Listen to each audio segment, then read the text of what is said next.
what he doing, what she doing, what they doing. It's just at this point, it's just not our concern. Like, it's time to lock in more than ever. And to lock in, we have to keep our eyes focused on where God is taking us, what God is doing in this season, what He's preparing us for. And if you think about it, when you locking in, like, all your time is actually accounted for, because 24 hours within a day, if you're getting 7 to 8 hours, that leaves us with 16 hours. If you work a 9 to 5, or if you're working on your business, or if you're entrepreneurship, or if you're an entrepreneur, you definitely working. And sometimes you're working more. The sun just went out. Okay, I'm supposed to say this message. You hear me? But yeah, if you're an entrepreneur, you're working for 8 to 10 hours. Okay, so let's say that leave us with 6 to 8 hours left. Within the other 6 to 8 hours, between if you have children, if you have any type of community that you're involved in, working out, meal planning, meal prepping, getting your things out, preparing for the next day, like, your whole day is accounted for. So you really don't have time to be in somebody else's business or time to be concerned with the next person is doing. Period, point blank. Like, it's time to really lock in. I'm so sick of, like, when I look around and I see a person that's not living the life that they want to live, and they talking about, oh, this person doing this and what the celebrities got going on. Baby, you ain't got time to be looking at the Shade Room news. You don't have time to be looking at celebrity news unless it's a part of your business, unless it's a part of bringing a coin, increasing your bag, or adding to the bags. Then you just don't have time for it. I can't tell you, like me, I can't even tell you what's going on in Love Island. And I love Love Island. But you think me and my husband have sat down and watched any Love Island lately? No, because right now it's focus season. And it's going to be focus season for a while until God says otherwise. So I don't know who needs to hear this. You keep gathering up all this information. You keep looking for different warnings, different signs, different signals. Let this be your last go. Let's move on actions from this point on out. Period. That's what time it is. And it was so imperative. Like, I felt this down low. I felt this message drop in my spirit. And I was like, you know what? I'm just going to turn the camera on. I'm not going to try to find a different type of top. I'm not going to try to set my background up and this, that, and the third. Because doing all that, it takes the energy away. You know what I'm saying? Like, us content creators, y'all know what I mean. And content creation, don't let nobody tell you different. But it's a job. Like, entrepreneurship, it's a real job. You have to focus and you really have to tap in. And anything that can shift your energy, it takes away from what you may be delivering at that time. The message, how you're showing up on the camera, it can really shift your energy. So that's why, like, distractions is a thing that you really have to be cognizant, you have to be conscious of, because distractions can come up at any point, like at any time of the day, especially when you have a message for somebody else, especially when you have a message that's not just for you, but for also the masses. Like, distractions are going to come up against you. All of a sudden, it could be something going on with the kids. All of a sudden, it's something going on with the house. All of a sudden, somebody calling you. Like, it's just different things would just pop up.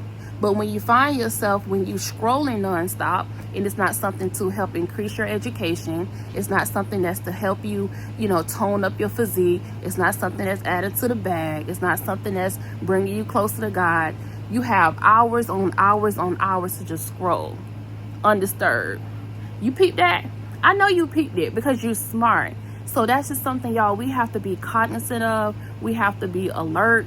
We have to keep our, we have to keep, like the old people say, we got to keep on our P's and Q's, because them distractions come up to distract us and to deter us from, you know what I'm saying, where God is leading us, what God's trying to show us, what God is trying to tell us in that moment in time, And of course, there will be more times, there'll be more moments when God will be showing you something, but it could be something that you can catch right now. You know what I'm saying? So that's why they have the message, delayed but not denied, because what's for you is for you. But when you're distracted, you all over the place, you kind of like, your head in the clouds, you know what I'm saying? You're not focused, you're not hearing, it's a lot of things going on. You have a distracted lifestyle, then you don't catch what you need to catch in that moment. You know what I'm saying? It's delayed. So it's still for you, but then it's delayed. So that's why it's super imperative to lock in and to stay focused and to know, you know, create some quiet time, create some silent time, create some time where it's just for you, it's some time where it's just for you and when it's for God. Because God is going to show you what he needs to show you, and he's going to lead you how he needs to lead you. Like all of a sudden, if you've never seen any of my videos, but all of a sudden you come across this video, it's for a reason. He knows who to send and how to send them to get your attention. And that's why, like, when people want to step into content creation, I highly encourage them to do so. Because guess what? It's no such thing as being saturated, because we all have different voices. We all have different way that we say things. We have different messages, and God can use anybody. So I always encourage people, like, if you have, if this is your ministry, if content creation is your ministry and however it shows up, yeah, do it. It's no such thing as oversaturation. I don't care who all you see doing content, because your community and your village is going to find you in the way you talk, the way you deliver messages, the way you look. It's something that's going to, God can use you. You are the very vessel that he can use to reach whomever that you need to reach. So that's why it's critical, it's important. Again, back to just staying focused and just listening and adhering to what God needs you to do. And paying attention to your assignment and leaning into that, and carving out that silent time, that quiet time where you're not distracted, so you can get sharper, you can get more focused, you can really hone in. You know what I'm saying? Comparison is the thief of joy. So you don't need to be looking north, east, south, and west of what the next person got going on. Just pay attention to where you at right now. And that's the thing about it, is if you look at, not to focus on the past, but if you think about where you were a month ago, I'm pretty sure you're way more advanced now. And even if you don't feel like you are, because guess what? Maybe your mindset has shifted. It could be your physique is better. It could be your education could be better. If you're studying, you're focusing on something, it's different. Like, we have to, definitely award yourself in the small things. A win is a win, no matter how big. It is not always the big hoorahs and the big announcements. A win is still a win. You know what I'm saying? Don't be hard on yourself. Be gracious. Show yourself some grace. And things are going to work out, and it's going to move accordingly how it's supposed to move and how it's supposed to work out. Trust me, you have to trust the process. But even if you can't trust the process, I challenge you to just trust God, because trusting God is going to give you the peace. It's going to give you the answers to be able to trust the process. Even though you don't know what the next process may look like, you don't know what's the next thing that's coming up for you, if you just trust in God that he'll never leave you nor forsake you, that he's guiding your steps, that he's ordering your steps, and that you can do all things because all things are possible through God, you're going to be good. And that's just the truth to it. It's just the truth to it. You have to trust the process. Also, too, it's going to come so easy to you. You'll know, like, when you're on divine assignment, because things are going to come so easy to you. Now, when I say come so easy to you, I'm not talking about the actions per se that you have to do in order to, reach said goal or achieve said goal. Not that, but it's going to come easy to you in terms of when you surrender and you says, okay, yes, cool. Okay, God, you want me to do content? Cool. Or God, you want me to go work at this job? Cool. It's going to start coming easy to you, where all of a sudden, like, you're going to start finding like-minded people.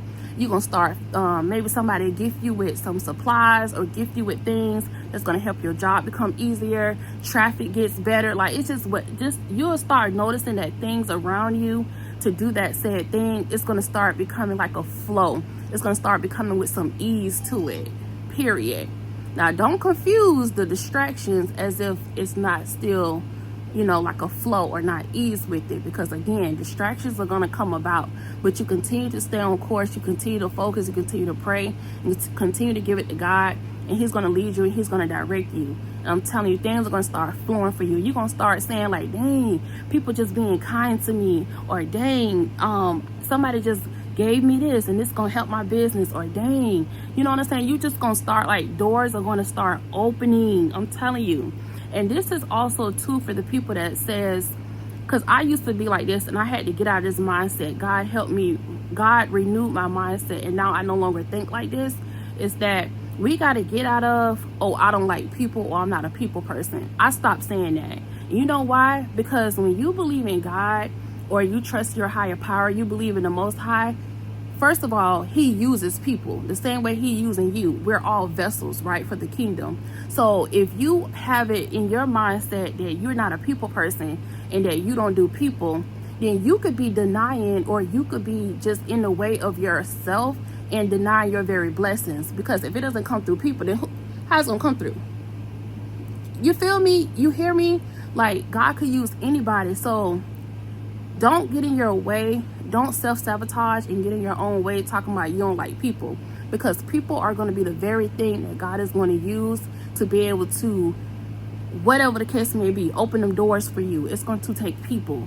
Right now at this point, it's not just fully robots. You know what I'm saying? Right now at this point, it's not fully satellites. Like, we have to, it's people, and God uses people the same way that he uses you, period. So we have to just come off that high horse.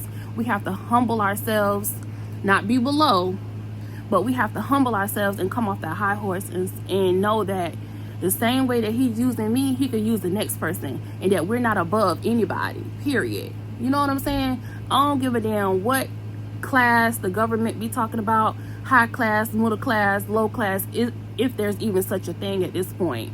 You know what I'm saying? We have to get off that high horse, and we have to humble ourselves and know that just anybody could be used. God could be sending anybody my way. And the same way he using me, which is a person, a human being, the same way he gonna use somebody else. You know what I'm saying? So stop saying that no new friends and I'm not a people person and all this and all that. Listen, when you on assignment, when the Most High is leading you and directing you and guiding you, you know that community and people is extremely important. Of course, be selective. Don't be a fool. Use wise judgment. Use wise counsel. You know what I'm saying? That don't mean you have to be friendly, but discernment is key. Discernment is so good, and discernment is so key. And you know how you sharpen that discernment? With prayer. You know how you sharpen anything else in your life? With prayer. But sharpening your discernment is going to allow you to make sound judgments and sound decisions on where you should go, who you should hang around. You're going to start paying attention to things when you are leaning to discernment and not just judging people. You know what I'm saying? At this point, you can't even judge a book by its cover anyway, because everybody has a story and you don't know. And we all have a story. But your discernment is definitely going to also give you more insight into certain people and certain locations and certain foods and certain things. So lean into your discernment as well. And the only way you have discernment is by prayer, and also by getting into that word, because that's going to help you stay out of a lot of different things that you shouldn't even be involved in anyway. That's going to help you be able to, I think the word is, what we say, the word we normally say is that you know how to, what's that called when you know how to like separate different people? Like, you know, your co-workers is your co-workers, your church family is your church family, different things like that. What is that word? It's a word for it. I'm gonna make sure I put it right here across the screen so you know the word, and when it comes to me, I'm gonna say it. But yeah, whatever that word is that I'm thinking of, it's right there on the tip of my head and it's not coming to my tongue. But we say that, but all it is pretty much just using discernment. You have discernment on, you know what I'm saying? You have that insight on how to do things and how to maneuver with certain people, period, point blank. So stay the course, stay focused. I know it's been a lot of chatter, it's been a lot of talk about, you know, mid-year resets and about leveling up and glowing up, and that's what I share on my channel as well. I'm all about elevation, and you know, I just been called to this. It's a part, it's very genuine, it's very natural for me. I do want to say that just in any season, whether it's a mid-year reset or just any season that you in, that you have to just stay the course. I'm telling you, and it's not going to always be easy. And when I say it's not going to be easy, it's because the old you, the comfort zone you, is going to want to do one thing, and the new you, the future you, the person, you know, your highest self, is going to be striving to go another way. And so it's like a tug of war type of thing, right? Because you want to stay comfortable. That's easy. It's easy to stay comfortable. It's easy to not like deviate. You know what I'm saying? It's easy to just stay the same. Like, it's so much easier, but it takes work. It takes action. It takes sacrifices. It takes mindset. It takes putting down your old self to become your highest self. You know, and that doesn't always come easy, but when I say it's rewarding and you can do this, You can do this. And life is all about levels. Because once you reach one level, there's more to learn, okay, on that level. And then you reach to a higher level. And then it's more to learn on that level. And then you reach to the next level. And then it's more to learn. And it's the next level after that. That's why I have adapted that I'm a student for life. I'm a student for life. Not only because I love to learn, I'm a research, that's the nerd part of me, but also because I'm a student of life. Because I have understood for a very long time that you never get to the point where you just arrive and know everything. First of all, because we're not the most high, we're not the all-knowing. So it's always going to be something to learn. No matter how old you are, no matter what tax bracket you start falling in, it's always going to be something new to learn, period, point blank. So go ahead and adapt it. The sooner you adapt it, now your mind is open and expanded, that you know that you can learn from a baby, you can learn from an animal, you can learn from an elder, you can learn from anybody. Be a student of life. You can learn from anybody. And my husband always says it best. He says that you don't have to learn by experience. That's wisdom talk, meaning you can learn from people around you. Now that don't mean their situation is your situation. But of course, again, discernment, use proper wisdom. Like you're going to be able to, have an idea, have some insight without having to walk the walk or having to experience that firsthand. You know what I'm saying? So I love social media. I love the internet. And, for those of you who are, against the internet, look at the advantages. And that's something that we have to learn to do as well. Like, look at the advantages of everything. Because there's a good and a bad to everything. Ain't nothing just squeaky clean and just crystal gold and, unscathed. Nothing. When it comes to any industry, there's some good, there's some bad, there's some righteous, there's some crookedness. Like that's just the duality of life. That's the duality of life, and you have to accept that. You have to be okay with that. So yeah, when it comes to this internet, when it comes to social media, you decide to pick and choose how your algorithm looks. And the things that come across that you're not fond of, that you don't care for, that you feel like is negative, you don't have to sit there and engage in it and watch it. You can hit the block button, hit the restrict button. Every social media site have that option on there. So, you use things to your advantage, make it work for you. Y'all, I'm telling you, as men and women of God, we are in this world, but we're not of this world. So we have to move accordingly. Meaning, you're not going to stop the things that you don't care for, that you're not fond of. You're not going to stop it from happening. Not just you. Sorry, unfortunately, that's just what it is. The world was here before us. So every fight don't need to be your fight. Because that's a lot of energy. And that's a lot of distractions a lot of times too. Every fight don't need to be your fight. Pick and choose accordingly. Move accordingly. Stay focused. Block, restrict, and keep it moving. Block, restrict, and keep it moving. That's just how it works, y'all. I'm telling you, you got this. Whenever you're seeing this, whether it's the end of the year, whether it's mid-year, whether it's the top of the year, whatever quarter, that you're seeing this, I'm telling you, you got this. Stay focused, stay the course. Allow God to lead you and direct you. Trust and have your faith in Him. And everything is going to move and everything is going to go exactly as it should be. I hope this has been a blessing to your life. I hope this encouraged you in some ways. And yeah, I'll see you on the next video.